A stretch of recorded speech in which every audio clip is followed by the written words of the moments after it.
Welcome to Beyond Tradition, where we get into the nitty gritty of entrepreneurship and financial literacy. I'm Shelby Lofton. Co-host is Therese. Hi. Hi. We welcome to season 2. Yeah, we're here. We're Season here. 2. I can't believe it's been an entire year. I'm not gonna lie. Yeah. Yep. To be transparent, Therese and I, and I'm gonna say and I'm gonna try not to do it. It's This is fine. pissing Let it me go. off. Let it go. Here we go again. Where do we even start? I'm thinking back on season 1. I'm thinking about how we did record all of our episodes. What was that? Last September and October of 2024. Yes, for 2025. Yes. We're going to be transparent and put it out there. We're totally different people now, a year later, here to shoot. For sure. For sure. So we want to go into what's been going on for the last year for us. Yeah. Work-wise, fun-wise. I Work-wise, feel like we've fun-wise. done a lot this past year. Been on a few too many trips, I but guess. maybe not. Yeah. Let's see. Let's go into updates. Since last year, I've gotten more into the author and writing and book space. Yay. Finally. I have been able to grow my book talk. I'm still working on my Instagram and YouTube and all of that. It's too many. There's too many to keep up with. So if you have one, I think that's fine. Right? Yes. Almost a 10K there. So super excited about that. And since then, honestly, this year has been more about focusing on what I want to do for the rest of my life, I guess. Kind of trying to align what I'm working on to my goals and for sure. who I am now. I love hearing goals. Say it again. Goals. And what that has looked like for me is stepping out of real estate and becoming a referral agent. Yeah. Finally made that decision just because I don't have the time. I don't have the capacity. I don't have the mental energy. And if you know anything about being a real estate agent, you know how it's 24/7. You have to answer calls, emails, go to showings. Everyone thinks it's easy money, and it's not. It's not. It's so much work. And you get so much time, so many time wasters. No, Yes. I'm going to retain my license for personal use, obviously, because one of my goals is an investment property. And I may want to sell my house at some point. I don't know. We're mostly done. Sure. With the renovation, the addition at this point, but all my land. Oh, true. That I buy. Yeah. Let's go through you. So I'm retaining random lots of land. Right. My real estate license for that. But have moved into writing. And it really dawned on me that I had always said almost my entire life I was going to write a book. And I originally thought for me that was going to be a memoir. And then I thought, why would I do that when I can write fantasy or I could write horror? True. True. Yeah. So I've been working on learning how to write. That's a whole thing. Learning the book world as far as marketing and yes, sales, I just rolled my eyes. Right. Yes. And it's so much. It's formatting. So much. Yes, exactly. Yeah. But I do have 3 cool projects for right now. So Walter's book is on the way. Yes. Super exciting. I love Walter. Walter is my dog. Walter has a bigger social media following than I do. And all of us put together. All of us put together, literally on YouTube and TikTok. He is a golden doodle. I'm not going to hear any doodle hate here. Leave me alone. But he is the smartest, cutest boy. And he was literally the inspiration. I call him my antidepressant because he pulled me out of quite a depressing part of my life. And I found a video the other day where I literally had posted his shining, smiley face. And I was like, life goal is to wake up as happy as Walter does every day. True. GM Christmas, that kid. He's my kid. He's my child. Yeah, I know. Dog people are like this. Yeah. So April 2026, that will go live. I have my illustrations done. I have to put everything together now. And again, start the marketing campaign. Yeah. Yay, marketing. Yay. Then I'm writing a dark adult fantasy.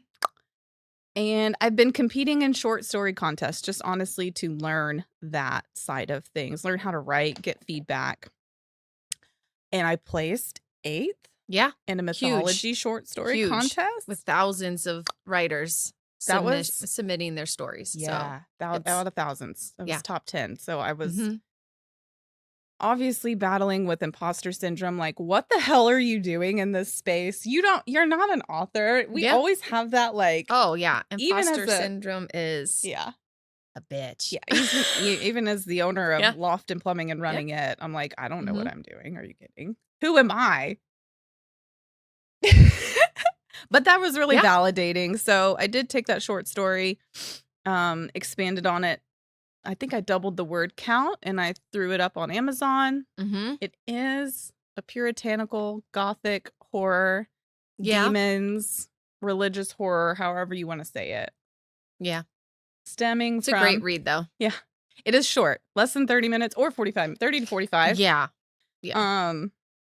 I like to say that my religious injuries were the inspiration. Yeah. And then my rage at the current issues we're dealing with was the motivator for that. So yeah. True. Yes. True. Now your turn. Okay. Right. The consulting is going great. I've picked up lots of clients. Yes. Word's getting out around town across Florida. So just working with a lot of new contractors, which is wonderful. So helping everybody just streamline their systems and get their company standards basically implemented into their businesses. Yeah.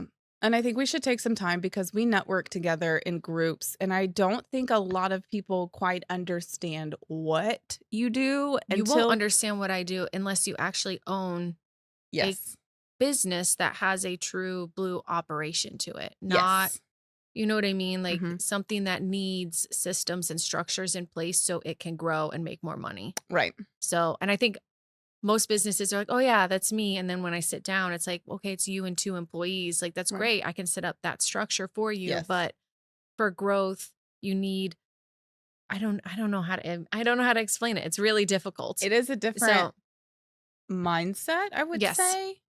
But even lots of moving pieces. Yes. It's a lot of, that's why contractors are my bread and butter, because they have so much going on constantly. And usually the owner is the one taking care of everything and making sure all the puzzle pieces fit. And so helping them put the correct systems in place. Yeah. Systems are so important. And we touched on that a lot in season 1. Yeah. But I will say, even talking to the most basic single solopreneur, we can say, there are still systems you need to put in place. And oh, for sure, to be as efficient as possible. Right. Because yes. We just had this conversation the other day. One of the first things we did, or I did, setting up the business was 1 bank account, 1 credit card for expenses, and they're linked in QuickBooks. And I know QuickBooks has changed their price format and all of that, so it's not available or as accessible to as many as before. But I will say that just that one process and that one habit, that is a system you have to hold yourself accountable to. Yeah. All of your deposits go into that 1 bank account. Every single one. Yes. If you can't handle a credit card, don't do it. But all of your just put a limit on it. Don't go and get the highest limit that the bank will give you, because they'll always overextend you. Oh, of course. Always. But you have to make yourself, this is where all of my expenses are coming from. I pay the statement balance and only monthly. Business expenses. Keep the personal out of it. If I have to, this conversation, I feel like that is probably the most repetitive thing I tell new entrepreneurs that I'm working with, established businesses, people that have been in business that are older and more experienced than I am. And I'm just like, why? Like, what are you doing? Yeah, what are you doing? And I get it. They're like, oh, I can write it off. I was like, yeah, but so you get busted. Exactly. So you get audited. Yes. So that's my one thing is like even the most basic system. That's like my number 1 tip for any entrepreneur. Yes. That is the one thing you need to set up. Yes. And then you can and should reconcile monthly, obviously. But yeah, you should. So you know where you're at. But even if you're just doing that, and you're categorizing your stuff every month, if you're small, it's going to take you less than 5 minutes. If you're big, you have to hire people. Yes. But unless you like doing the books. Nope. Hey now. Hey now. No thanks. I put up with it for too many years, I suppose. But or I burnt myself out. One or the other. It's one of those things you either like it or you don't. You either find it tedious or it's not. You know? Yeah. I don't find it tedious, but I know most business owners do. I feel like it's. But there's so many bookkeeping services now. Yes. No, I mean, I feel now like AI is categorized. Now you can't trust. No, please AI. don't. Please don't do that. Not yet. You need to double check it. Yes. But they will auto categorize things, and you can literally set up rules. So, like every month, if you have a recurring expense, you set up that rule. You don't have to categorize it all year. It's beautiful. It's the one thing that's going to save you the most money when it comes to tax time. Which is around the corner. Listen, pet peeve is if I hear people say they're doing it manually, I'm like, it's 2025. We just had this conversation. Like, there is not a single person capable of actually keeping all of that shit straight. And then I argued with you because I was like, it depends on your business. If you're doing 1 or 2 transactions a month. Yeah. On your credit card, maybe, or through like you're only getting 1 or 2 deposits a month, then you can set up an Excel sheet. It's efficient enough. If you're only using one credit card. 1 credit card and 1 bank account. Like we just said. Exactly. You have to do that. But there are so many people that don't even do that. No. So that's why you come in. Yes. And that is your business. And that's what you are good at. I've come into like 3 businesses recently in this area. They've been in business for 2 years. They have no system in place, like no QuickBooks set up, no accounting system. They haven't filed taxes. And I'm like, you're just here? And I'm like, we're not worried. We're not worried about anything. Now listen. I'm like, do you have LLC and insurance? And thankfully they have those steps set up. Wonderful. So at least I'm like, okay, as a contractor in this area, you need insurance, you need to have an LLC. But then I'm workers' comp exemption. Yeah. And I'm like, you should probably look into filing taxes. Maybe or not, I don't know. You do you, boo-boo. Those type of clients I don't really take on. I'm like, how do we feel about this? And if they're like, well, maybe next year. And I'm like, cool. I'm like, see you later. Here's the CPA office for you. Yeah. So that giving. Oh my gosh. I know, but I feel like we need to go into what you do and examples of what you do, just because when you say I help with systems, for me, I looked at you and I was like, bet. Because that's my favorite thing, right? Yeah. Yeah. Systems are the best. But a lot of people. It's just structure. Yes. And then sometimes a lot of the contractors I work with, because they're knee deep in it and they have 15 to 30 employees, it's kind of hard to take that step back to see how you can improve. Yeah. So sometimes, again, it's nice to have a third party come in and just be like, hey, like, here are some suggestions. Obviously, I don't force anything on anybody, but I always make sure I give them 2 or 3 options to maybe restructure or maybe like put training in, like leadership training or any sort of something to encourage their employees to want to step up, and then, just help them define their company standards too. I've been into a lot of businesses that they don't even have any sort of company standard because, again, this area is crazy. Done. Yeah, exactly. Like you start, it's a contractor and 2 of his buddies, literally, in a van, in a truck, and a trailer. And then all of a sudden, 2 years later, they have 20 people working for them and it's just straight chaos. And you're just like, okay, well, now's the time. Yeah. I mean, it should have been from the beginning, but they don't think about it because they're just getting into, they just want to build. Let's be real here. They want to play with all the Tonka toys. And they want to make money. Yeah, they want to make money. Buy a boat, play with all the equipment, dig some holes. Beer money. Yeah, exactly. So it's one of those. No, but I even think about it from my personal situation. And if Trevor was attempting to run a business on his own, he'd be a one-man show, or it'd be him and one person, and he would be fine. Yes, he would be fine. He just wouldn't. He wouldn't have grown like you. Like you have multiple vans out. You have a new construction crew. You know what I mean? Like it wouldn't have been. It would just have been new construction. It was just him and a guy getting the work done. But which is fine. There's a lot of guys in town like that. Yeah. But as far as contractor goes too, it's one of those things where there are so many hats. There are so many hats. If you think about it. Oh yeah. Marketing, HR, accounting. Oh yeah. All across the board. Yes. Your pricing, your price books, I have to do that after this. Staying competitive. Your inventory. Yeah. Because dealing with customers, answering the phone, scheduling, all of the above. Yes. So, yeah. That's a lot for one person to manage, and that's why systems are important. Systems Correct. and one or two really good hires. Yeah. And you're set. Yes. You have more updates that you need to speak about. I know. We get on tangents. It's great. Sorry. Okay, so next to Shelby, you have Unlock Wealth and the Power to Prosperity. I say we because Shelby redesigned the covers, and I'm relaunching January. Yes. 6th, 9th, whatever that first Tuesday is of the month. And so I'm really excited about it. The new covers are gorgeous. And so special editions. They're special editions. So hopefully some collector's copies. And then the third book, Unlock Fortune, is coming out February or April. Yeah. February, somewhere in there. I think I said spring 2026. Exactly. To give us a little bit just to see what happens. Yeah, no, I'm going, you know me, I'm full throttle. Right, so I'm just like, you know what? It's fine. That's awesome. We'll get it all together. So cool. Yeah. So season 1, recapping that, I watched those back. And first of all, what's that place for? No, listen. Sorry. It's just one of those things where I was watching it and I was like, it was a good season for our first season. We're getting our feet wet. We didn't know what we were doing. No, yeah. Your personality came out around, I don't know, episode maybe 5. Yeah, well, awkward. A bunch of cameras staring at you. Right. And our goal is financial literacy, but we really wanted to and that's what we covered. I feel like we covered a lot of financial literacy, a lot of language around that, and having those conversations and really empowering people to speak and have the hard combos. I can't, rewatching those episodes, that was so much of it was like, I think it's going to be you guys in the head with I think it's one of those we're still going to do that because it's the most important conversation you can have with your partner if they are an entrepreneur, to be involved, whether you help work in the business. You heard me. I said help work, not get paid, but help work in the business. That language. Yeah.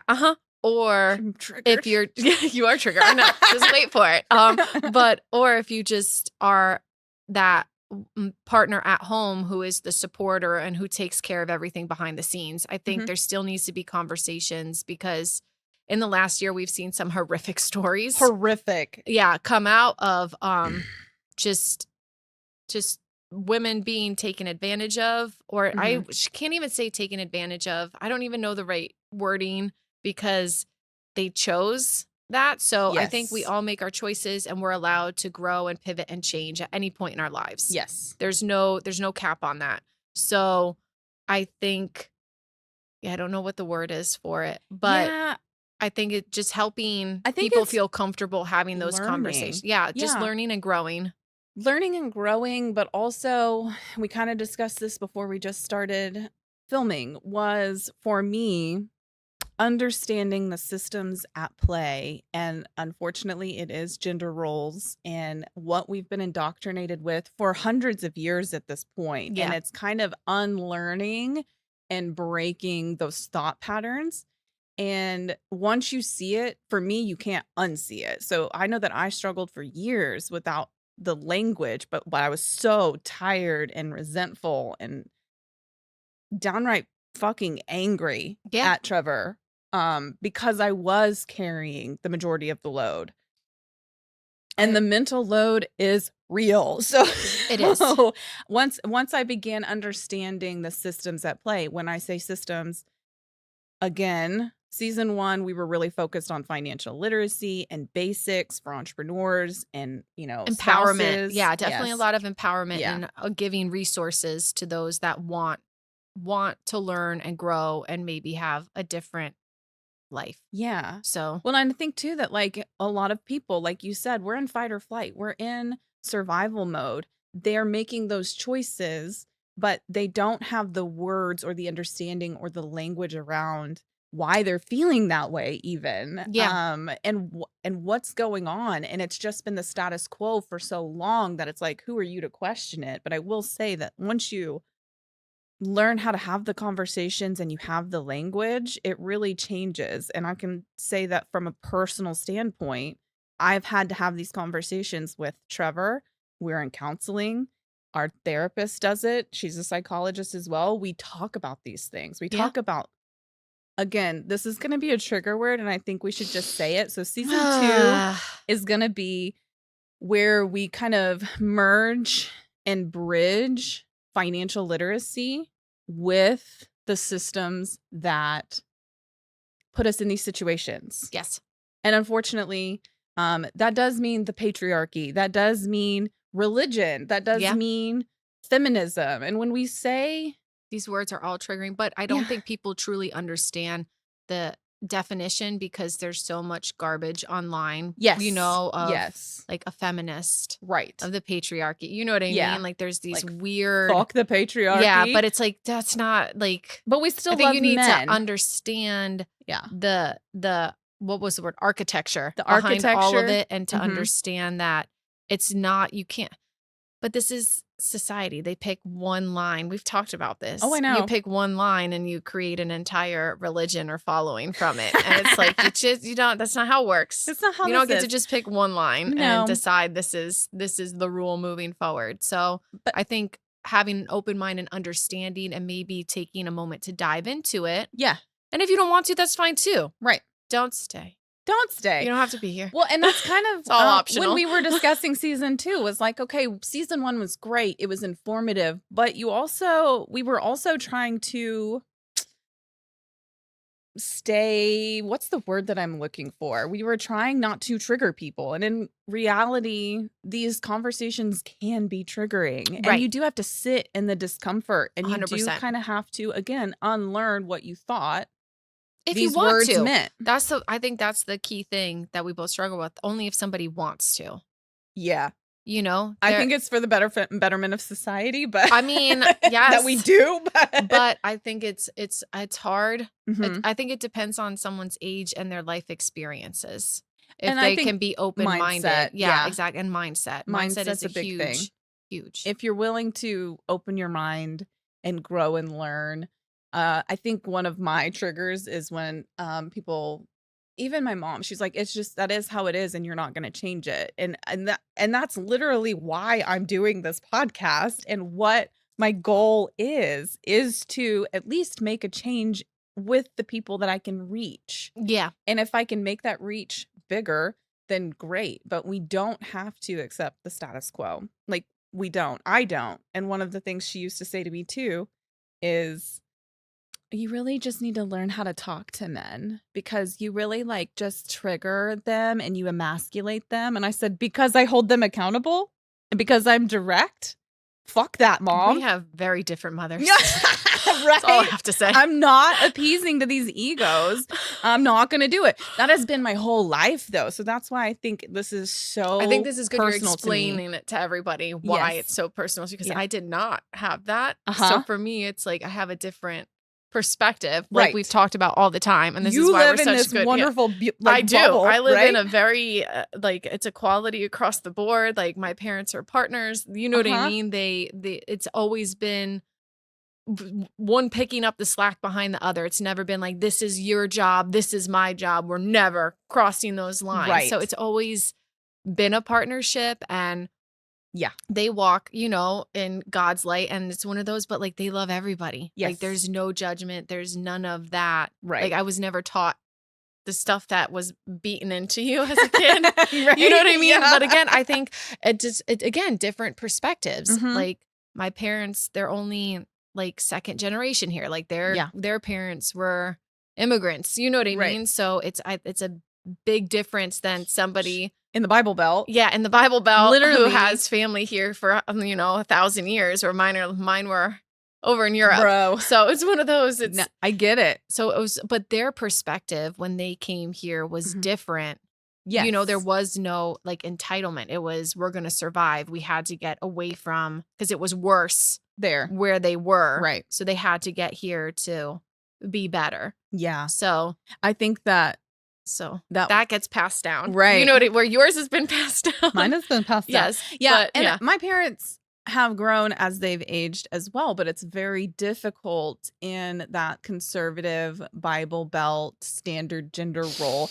And imagine, like, I grew up, and that was part of the book or my short story that I wrote, like how she had these feelings of being an outcast because she didn't fully believe in this religion that was preaching women's submission. And I relate to that so hard because I always felt like I could never be myself.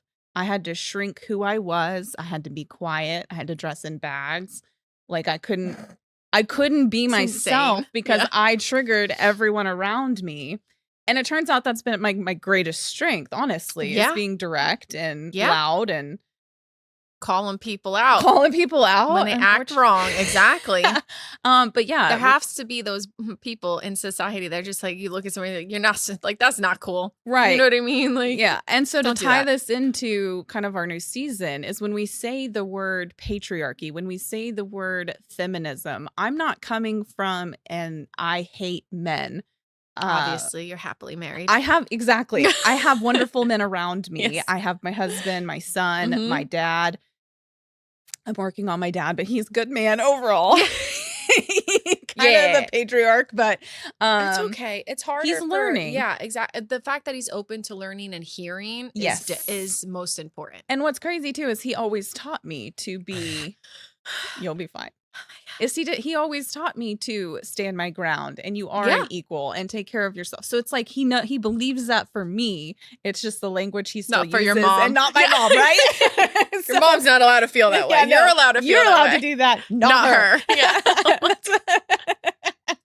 It's so great. It's true though, and I get it. That's again, it's a generational thing as well. And I think for sure the other part of this too is if people want to be upset about the patriarchy, that is a system that has been in play for thousands of years thanks to Abrahamic religion. Period. Full stop. That's not subjective. That's not an opinion. Sorry, guys, that's an objective fact. Don't hate her. It's an objective fact. You can kindly comment back to us about how you feel. Give us a good argument. Oh my God, that's one of my, but if you say, oh, that's just my opinion. Well, what is your opinion rooted in? And that's my favorite thing to say now. Yes. Where'd you get that opinion? What is it based in? On TikTok. That's just how I was raised. Okay, well, maybe we should question that. That's a hard one. I feel like that's one of those things because people have this, I don't even know the right wording, this loyalty. Yeah. And so like, and I get it, you know. To an extent, yeah. Like their blood raised them this way. So this is how we're supposed to do things. But you're also allowed to be the black sheep of your family and just do what you need to do. I'm the angry eldest daughter, right? Oh my gosh. Of course. Oh my gosh. I am not. So when we say those words, we're meaning literally the system in which men held more power. They held power politically and the social gender roles, financially. So right before we started shooting, I said, you know, your goal is to teach financial literacy. Does that apply across the board? Absolutely. For sure. There is for sure a gap in our education, financial 100%. literacy. So anybody can learn from this podcast and that. But the reason why women are disproportionately affected by financial literacy is because of gender roles, is because of the patriarchy, is because we have been living in these systems that nobody thought to look at. Now, the second part of this is feminism is not a bad word. It is the equality of both sexes. And everybody thinks of these raging, man-hating feminists from the 70s and 80s. That's not what it is anymore. Those were misandrists. And misandrists are those that think women are superior and men should not be equal to women. Again, I'm not opposed. I'm kidding. Oh my. I mean, you can have your opinion. That's fine. I'm joking. But when it comes to feminism, again, we don't hate men. This isn't man hating. It's just not asking at all. for equality and for us to discuss these gender roles. It's not, and I'm not kidding, this was a personal thing that just happened in my house last week where Kaysen said, there, I did your job for you because he cooked dinner. And I said, why is it my fucking job? It's not my job. It's not my job. Yeah. I have 3 people in this household. It is not my job to cook dinner every effing day. True. Nor is it my job to do the dishes every day. So sorry, but again, a lot of that is outside conditioning we can't stop. Correct. Until we start having these conversations, until we start standing our ground, until we start having the language to understand and dissect them. So again, will I trigger you? Yeah, that's who I am as a person. I'm going to trigger people. That's fine. I just encourage people to sit in that discomfort because I know it doesn't feel good and just really hear the message. Yeah, for sure. Hear the message. Yeah. And I think season 2, we're going to really, again, this is kind of repetitive or redundant, but we're going to try to merge your financial literacy goal and then my goal, my mission statement I wrote down. To awaken people. Yeah. Now I want to be the voice that cancels out people like Joel Leben, who that pastor that says women should not be in the public space, nor should they have voting rights. Sure. And you think that's fringe until you look and he has millions of followers and congregations that follow him. He's based in Texas. So, and every influencer that sells this trad wife lifestyle is a destiny. Like I would love to be a trad wife, but even as a trad wife, I'm still going to get paid. I'm still going to have my own 401k that's not going to get touched. I think also, we've talked about this, but that whole mentality, again, sounds great. And they're like, oh, we should need to go back to like the 40s and 50s. Yeah. It's like, yeah, but all of those women were pampered. Or beat. Well, either one, you know what I mean? Like you have to make enough money to provide that lifestyle. Or, I mean, and then maybe there are some women that want that, like that's we know cool.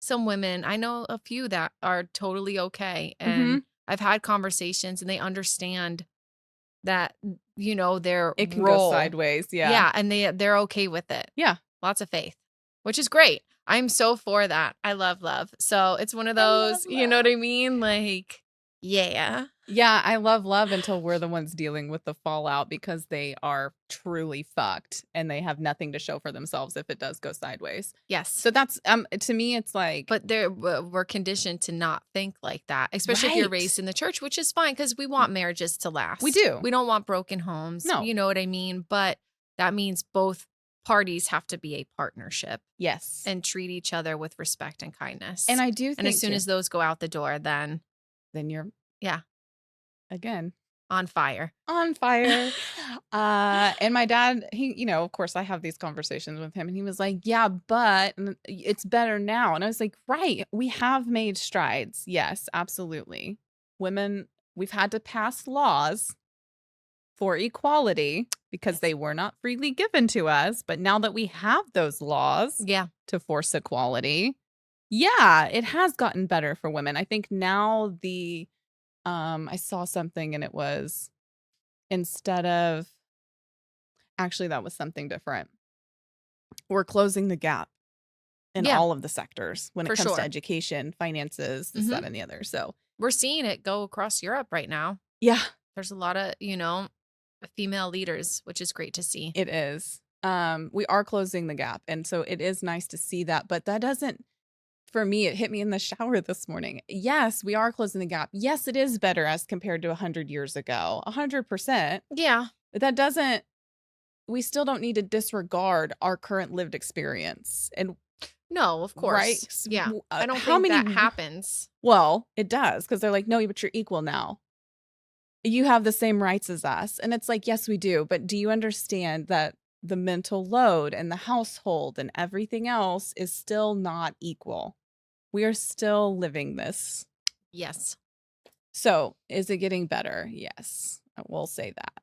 Yeah. But also, I think a lot of women are waking up and these conversations help that. So I think you hit the tired moms that feel like they have everything on their shoulders. Everything. You know what I mean? Yeah. I feel like you'll definitely hit those markers and they'll where I'm just like, I just want you. I'm here to empower everybody to take control of their financial situation because, like I talked about a lot last season, insanity that. Okay, quick recap. I had a underground utility company, a construction company. That's my background, and I had 27 employees at one point, and I would have 2 or 3 of them come to me Monday morning after just working a 55 to 60 hour week because blown out water lines don't wait for anybody. Right. So, they're getting paid somewhere between $2,000 and $3,000 a week. You know what I mean? Because this area is insane. It is. It's a lot of money, and so they would come to me on Monday and ask for lunch money, and I'm just like, "What did you do?" I'm like, I made $500 last week to keep this beast alive, and I'm just like, you need lunch money? I'm like, I need lunch money. What about me? Yeah, you know what I mean? And what are y'all doing? Yeah, and so that was definitely the slap in the face for me where I was like, okay, there's a problem across the board. And all of these guys, most of them graduated high school. Some of them even went for like associate's degrees. And I was just like, there's a missing piece here. There's a missing link. Yes. Where I'm just like, there's no way you can blow through that much money a month and still be living paycheck to paycheck, not having any sort of retirement, an emergency fund, and in debt. You know what I mean? And I'm just, so I ended up sitting down with everybody. I was like, okay, let's go over this. Let's talk about this. Like, I gave them like basic budgeting sheets. Yeah. And I was like, just write it down so we can see it. Right. And then I would give them their like W-2. And I'm just like, this is how much you brought home. I'm like, make it make sense. And most of the time they couldn't, but it's lifestyle creep. Well, it's overconsumption. Yeah, like frivolous spending is a real problem, and people have this underlying. I don't know. Again, it's from whatever pressure has been put on us, or social, you know, like where they feel like they need or deserve or should have everything. I don't know which wording is correct for that, but you don't. And I think that's one of the things you and I talk about is my anxiety over money will always be present no matter how much I make. And a lot of that now is because I don't want to lose what I have built. Yeah, 100%. So, but the other especially because you pull yourself from nothing, like all of it. You know what I mean? Like, but we started at bases, and then it's like, I'm not going back. But we ate shit for how many years, right? But they don't see that. Get everything. Yeah, nobody sees that. They just see the now. Right. The trips, the cars. But you know what I mean? Right. That's you know what I mean? Like, too. Like Trav drives a little boat, shit but box. Even still, like the boats, the trips, the other property. You know what I mean? All the things. Which I always say, it's like, come look at my house. Yeah. Your house is gorgeous now. Now it is. It's better. But we sacrificed a lot just to have that and to keep our mortgage payment low. And I refuse to finance big vehicles. Like, you know, like think about it though. Like, how many contractors do you know that make it and they're driving fucking F-250s, F-350s, Denali's, the Jaguars, the everything, which is great if you have the dispensable income to be at that level 100%. Correct. It takes time to get there though. But keeping up with the Joneses and the stupid fucking social status bullshit that is really like, when people flex their cars, I'm like, show me the car note and show me your international properties, because I don't give 2 shits unless it's a private plane. Yeah. Okay. Then you win. Then you win. You win. But we had a local business owner driving a Tesla literally yell at Trevor that he needs a better truck because he shouldn't represent himself that way as an owner. And it's like, who the fuck are you? But it's also that one of those, mindset your husband's truck is his style though too. It is. You know what I mean? He chose that. Yeah. As you have a truck sitting in your yard, you know, a big one. You know what I mean? He could choose. The big F-350 or 250 sitting there. Yes. You know what I mean? He chooses not because that's his style. Right. And that's fine. Because we don't prioritize vehicles. We prioritize life experiences. Yes. And having, at least me, properties all over. Properties. You know what I mean? Right. Like, I'll build a shack on each of my properties and be a happy camper. And get me the hell out of here when it's time. Exactly. Oh, we kind of went off subject. But yes. I do think we got our mission statements across. Mission statements out. Seeing the system for me, like, I think this is a good spot. Yeah. Cher is one of my icons. And so we were kind of discussing it. It's yeah. What did she say? She says men are like dessert. Like, oh my gosh, I love dessert. Men are the coolest. She don't always need it. So, oh man, that's so wonderful. But it's really how like patriarchy shaped our default settings when it comes to caregiving, emotional labor, household management, and then the nuances that you can hold both. And I think that's where a lot of people miss things, is the nuances that you can love men and love the good men. For sure. And still see the systems and what needs to change. For sure. That's kind of where I'm at with it. A lot of people living proof of that. You know what I mean? They're like, how can you be such a raging feminist and still have a man? It's like, well, because he's a good one. But also, because he's a raging feminist. He is a raging feminist. He literally has her body, her choice on his little shit box that he drives around. So, that's great. Yeah. So I think that all of the changes happen really when women finally have the language to point at that invisible labor and just say, this isn't natural, or this isn't naturally my job. But in my case, I yell it. So yeah, that's fine. But okay, so we did season 1 recap. What we're planning for season 2, we are going to bring in, or not bring in, but we are going to discuss real life examples that we see, at least one per episode. Yeah. Really dissect it.